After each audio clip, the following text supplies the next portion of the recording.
gammachuufan dhufe. Torbee tokko guuteen jira kulaalitiin keenna dhukkubay. Kara tokkoon akkanitti ciisu dhabe. Kan hojjedhullee dubbachuun sodaadhe biyya kana keessatti baay'ee nama sodaachisa biyya ormaa keessatti. Isaalee ijoollee baay'ee miidhame kara kulaalitii kanaan. Baay'ee tokkoon sodaadhe. Garuma kootti yaa Rabbi ati qoricha naaf godhi jedhe. Kaleessa galgala taa'een. Amantii koof dhugaan ba'a. Ani amantii kootiin baay'ee dadhabduudha. Dhugaa Rabbi. Nan sirbaa nan kolfaa. Garuu edaa waaqni ani itti amanu yoon kadhe yoon garaa koo qulqulluudhaan kadhe deebii guyyaa tokkotti naa deebisa. Torban tokko kan na dhukkubaa ture Rabbi namoota hin dubbanne yaadan miidiyaa kanarraa kolfee shubbisee taphadhee maraadha malee keessi koo baay'ee na dhukkuba. Niitiin kootu kaleessa maal taatee naan jette akkatti na dhukkuban jedheen. Zayitii fideetan zayit zayituuni bishaan fideetana halleenya Udaasee Maariyaam irratti kadhannaa godhe. Dhugaa Rabbi yoo na fayyiste na fayyisi. Biyya kana keessatti dhukkubsachuu hin barbaadu. Yoo nan nagashitellee nagaan biyya kootti nagashee daa'ima kootti dheetan booda. Ganama kana yoo nan ka'u hin jiru. Isheen naaf godhaa viidiyoo kana dhugaa Rabbi. Naatii Maariyaam dubroo Maariyaam kadhadhee irraa dhabeen beekon. Nu warri Ortodoksii jechuudha amantii keenyaaf dhugaan baanu. Garuu deebii guyyaa tokko naa deebisee dhugaa Rabbi. Galatoomii gooftaa koo naa jedha komitti irratti. Fayyeera.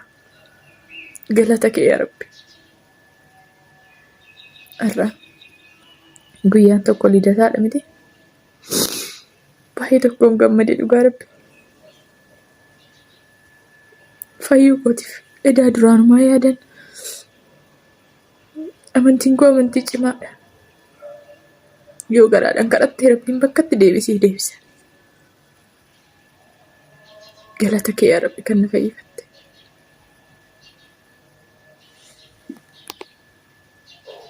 Galata kee. Ashamaa harka fuunee hordoftootaa fi kabajamtoota chaanaala kootii kan biyya keessaa kan biyya alaa bakka jirteetti nageenya waaqayyo sinaa baatechaa egaa ka warroonni chaanaala kee afaaraa taata subscribe gochuun jajjabeessaa egaa waan baay'ee nama gaddisiisu tokkodha. Obboleettiin keenya tokko waan ishiin jettee akkuma viidiyoo duraa irratti dhageechanitti obboleettiin keenya kuni dhugaa Rabbii dubbachuuf baay'ee bakka kama du'uuf lubbuun koo asitti ol galteeni kadhannaadhaan of yaadadhee waaqayyoon naa dhagaye jetteerti. Waaqayyo baga sii dhagaye baga waaqayyo sii olchelleedha waa hundumaayyuu jechuudha. Waaqayyo danda'aadha waan ta'eef eessumas taa'e biyya ormaas taa'e biyya keessas taa'e bakka kamittuu waaqayyo si wajjin jira jechuudha. Hedduma kamittuu nuti garuu gizee rakkanne qofa kan waaqayyo yaadannu dhugaa Rabbii jechuudha. Yeroo rakkanne qofa kan waa amantuma hunduma keessattuyyuu namni yeroo rakkate qofa irra caalatti kan waaqayyotti fiigu jechuudha. Waaqayyotti bakka yaa Rabbi akkasina godhi yaa Rabbi akkasina godhi jennee kan yeroo hundaayyuu yeroo rakkanne jechuudha. Garuu yeroo fayyaa qabnu nama meeqatu yaadata. Waaqayyo yeroo fayyaa qabnu nama meeqa nu galateeffata. Kan hin galateeffanne hoo meeqatu jira. Garuu kuni ta'uu qabu. Yeroo rakkanne qofa osoo hin taane yeroo kamiyyuu waaqayyoon keenya galateeffachuu qabna. Kadhannaa gochuu qabna yeroo kamiyyuu jechuudha. Waaqayyoon baga sii dhagaye koodeetiyyaa waaqayyo baga sii oolche waaqayyo hunduma isaa oolchadha. Waaqayyo danda'aadha. Waaqayyo waan hin dandeenye hin jiru. Baga sii oolchee siin jedha obboleetti koo jireenyi biyya lafaa fatanaa hedduu qabdu jechuudha. Garuu fatanaa kana immoo obsanii dabarsuutu caala. Waaqayyoon nagaan biyya ormaa keessaa biyya keenyatti nu haa galchu. Dhuguma kee jette ishii saruu koo dhugaa baay'ee tokko viidiyoo ishii ilaalee namni tokko waa irraa barata waa irraa walirraa barachaa deemna jechuudha. Kuni ijoollee kiristaanaa qofaa miti kan ilaallatu ijoollee musliimaa hunduma wanna amantaa qaba jettu hunda si ilaallata jechuudha wanti kun maaliif amantaa qabdu kee irratti cimbaqa amantaa kee kadhannaa godhadhu amantaa keetti du'aa godhadhu bakka yeroo kamiyyuu yeroo kaatus yeroo teessus yeroo hojjettus hojii keessan hunduratti yaa rabbati nagaan na oolchi nagaan na bulchitee nagaan na oolchi yaa rabbi ite waaqa keetti kadhadhu bakka kadhannaa godhadha hundi kumti keessanu maaliif waaqayyo waan hin dandeenye hin jiru waaqayyo waan hin dadhabu hin qabu wanni hunda isatu nu mijeessa wanni hunda isatu nuuf oolcha nagaan nu bulchee kan nagaan nu oolchu waaqayyoodha jechuudha. Kanaaf waaqayyo yeroo kamiyyuu galateeffachuu qabnaa jechuudha hundumti keessaniyyuu obboloota koo adaraa keessanii bakka jirtanitti waaqayyo sinaa eegu kadhannaa keessan godhadhaa akkasuma ijoollee musliimallee du'aa keessan godhadhaa siniin jedha waaqayyo isa wajjin yaa ta'u nuti akkatti baanu beekna malee akkatti gallu hin beeknu waaqayyo biyya namaa keessan nagaadhaan nu haa galchu isiniin jechuun barbaada obboleewwan kooyi maaliif dhugaa maantu naqabe viidiyoo ishii tana laalee jechuudha viidiyoo ishii kana laalee jechuun namni garuu yoo du'ellee homaa moti maaliif nuti guyyaa dhalannu duuna garuu biyya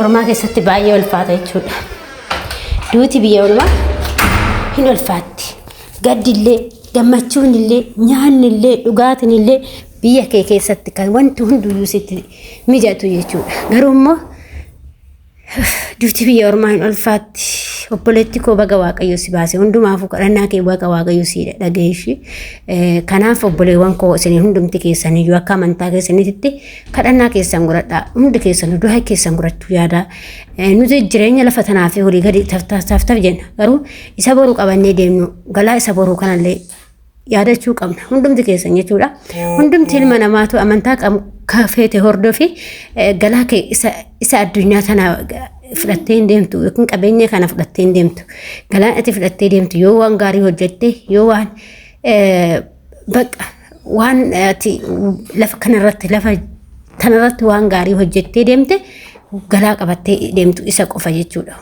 እና akkas isiniin jedha obboloota koo kanaafiyyuu adaraa keessan hundumti keessa waaqayyo isin eegu isiniin jedha kanaaf akkuma amantaa qabdanitti kadhannaa keessan yaadadhaa yeroo hundumaayyuu jechuudha maaliif waaqayyoon akka namaa miti nama hin gatu yeroo kamiyyuu sin gatu ati rakkattus waa taatus kan si wajjin jiru isa qofaadha jechuudha waaqayyo qofatu si wajjin jira ilmi namaa kamiyyuu ati kana na godha kana kanaafuu ilmi namaa homaa kasii godhu tokko hin jiru jechuudha kanaaf kadhannuma keetiin hanga danda'ametti kadhannaa kee godhachuu yaadi ጸሎቲ kee godhachuu yaadi amantaa feetu hordofi amantaa hundumtiyyuu kadhadhaa sagadaa jedha waan ta'eef hundumti keessaniyyuu akka amantaa keessatti kadhadhaa godhadhaa isin jedha akkasin bira jiru waaqayyo kee bira qofa rabbii kee qofa kasi bira jiru jechuudha እና akkas isiniin jedha obboloota koo kanaaf waaqayyo waan hundumaa danda'aadha waaqayyo sin gatu akka namaa miti osoo akka namaa waaqayyo ta'e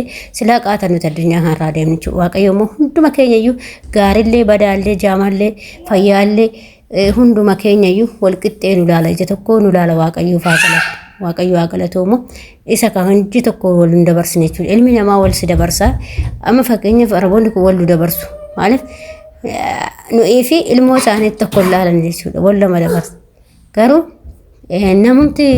namnuma keenyatu namni Itoophiyaa ta'eyyuu kan ija tokko wal ilaalle meeqatu jira xiqqaaf guddaa wal dabarsee ilaala kan kabajaa godhuu fi kan kabajaa hin goone jira jechuudha garuu waaqayyo akka namaa miti hunduma keenya ijuma tokko nu ilaala na kanaafuu obboleewwan koo adaraa keessanii kadhannaa keessanii of yaadadhaa hundumti keessanii bakka jirtanitti waaqayyo isin haa eegu baay'ee ulfaataadha jireenyi biyya lafaatan baay'ee ulfaatti qormaata baay'ee qabdi keessattuu biyya ormaa kana keessatti qormaata baay'eetu nu qunnama jechuudha hundumaa immoo obsaan dabarsuudha akkasuma immoo amantaa keessan qabdan irratti kadhannaa keessan godhadhaa hundumti keessan kiristaanaa musliimaa osoo hin jedhin hundi keessanii jechuudha maaliif hundumtuu kan waaqayyoon anitti fayyadetti amanti hunduu si fayyisa jechuudha እና akkasiin jedha obboleewwan koo kadhannaa keessanii of yaadadhaa isin jedha biyya ormaa keessatti waaqayyoon nagaan nu galchu homaayyuus nama godhinis Onammoo waaqayyo nama jaallata jechuudha wanti hunduu jireenyi lafa kanaa hinuma darbaa jireenya isa boruu san kan nuuf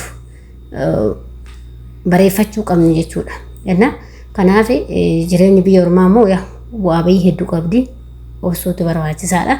Kanaaf obsaa waaqayyoon obsa nuuf haa kennu isiniin jedha obboloota koo. Akkasuma warroonni chaanaala kanaaf haaraa taatan sabiskiraabii gochuun nu jajjabeessa. Akkasuma warri yaada fi qeeqa qabdan koomeentiitti barreessuun dagatinaa. Waaqayyo isin haa eegu. Nagaa ta'aa fayyaa ta'aa isinan jaalladha hunduma keessanuu. Anarra waaqayyo caalchisee isin haa jaallatu isiniin jedha obboloota koo. Jabaadhaa. Amshir guyyaa tokko nu dabruuf